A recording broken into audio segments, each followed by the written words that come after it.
What's up guys, JudoSloth here, and today we're talking about the 1 gem boost and farming alongside that. Now it goes without saying, you want to boost your mines, that's the whole purpose, so you get double resources for an entire week in this case. But how can we use that to our advantage? Well, if you think about what it actually does in terms of boosting the production within the mines, that's the resources we want to be targeting. The storage raids will be exactly the same. People may save up faster, but they tend to spend them resources as soon as they get enough for the upgrade that they want. Therefore, when you're farming and trying to make best use of the 1 gem boost, collector raids are ideally what you want to be going for. Now there's no set army, and this advice is for every town hall level, but I would recommend very cheap troops, a lot of goblins, mixing in a Barch strategy as well, so barbarians and archers. I know I've got a few wizards there, they're purely for donation to be honest, but you can really take what you want. If you want to rock all goblins, by all means, I do that a lot of the time. I fill a lot of barracks with goblins, make sure I take some archers just so I can shoot over the initial wall if there are some collectors that are right there but my goblins have to bust through a wall. I do tend to take some spells, but these are generic spells that I can then use with war attacks and things as well. I try not to use them, but I do take some jump spells in case my goblins can get into the base and access a lot of resources.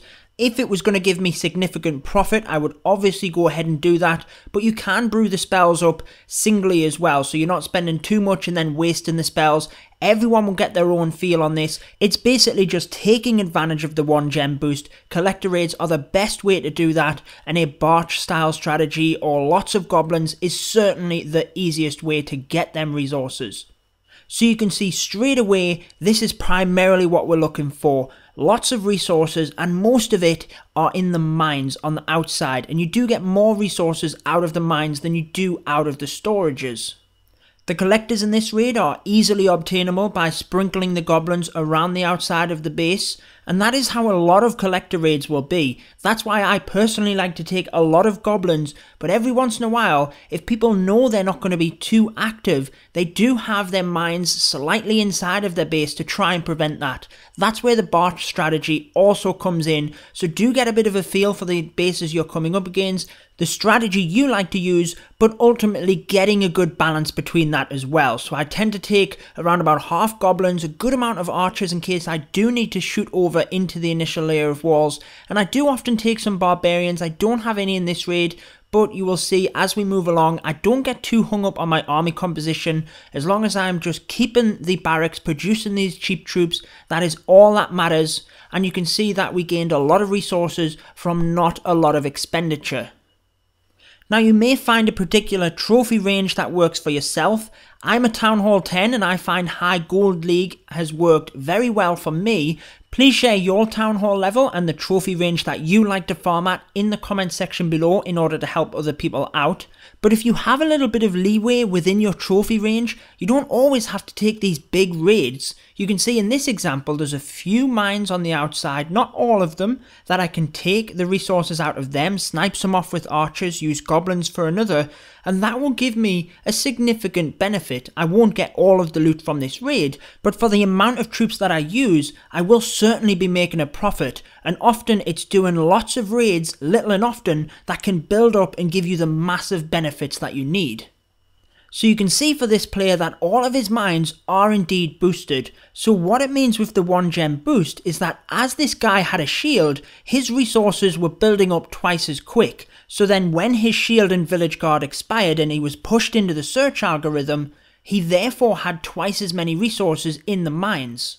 That is why you want to be utilizing collector raids when the 1 gem boost is on, because in theory we should be able to find more people with more resources in their mines. So we'll start to speed some of these up just so you can see a few more examples before we start to summarize the video.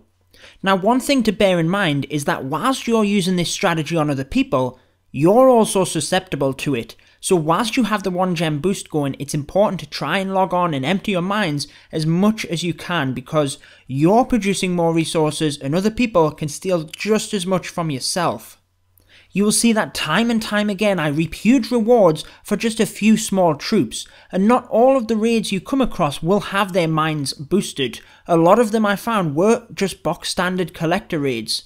Now here's an example where the Barch strategy is more beneficial. You'll see that I was able to put barbarians down first with archers behind in order to take the entire collectors along this side.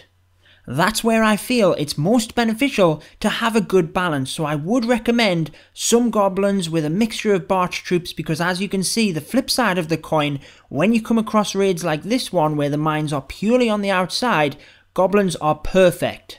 But you can still use them Barch troops to help you, so you can see I use a couple of barbarians here just to distract while I sneak my goblins back in order to take the rest of the Dark Elixir.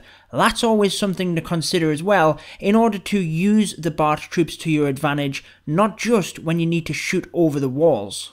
Mainly this will be used to distract mortar fire whilst your goblins sneak in to take the rest of the mines.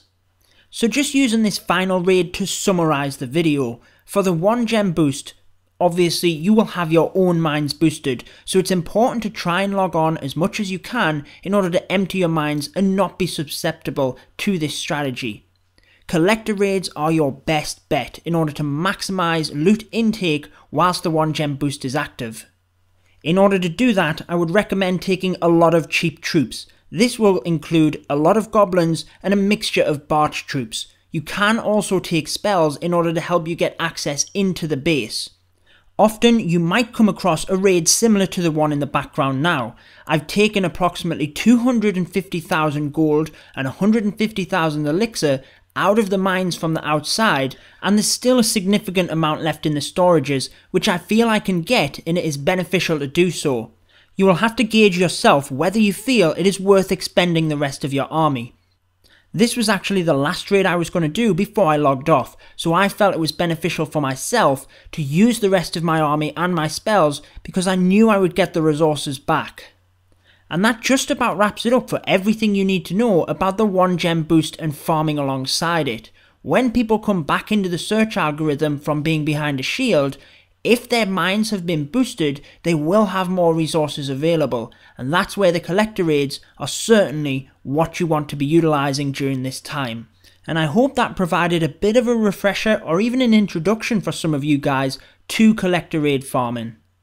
Please feel free to share any feedback or any tips you feel I missed for other viewers down in the comment section below. I've been your host Judo Sloth. Make sure to subscribe for more Clash of Clans, and until next time, peace out, guys. Stay tuned for more Clash of Clans.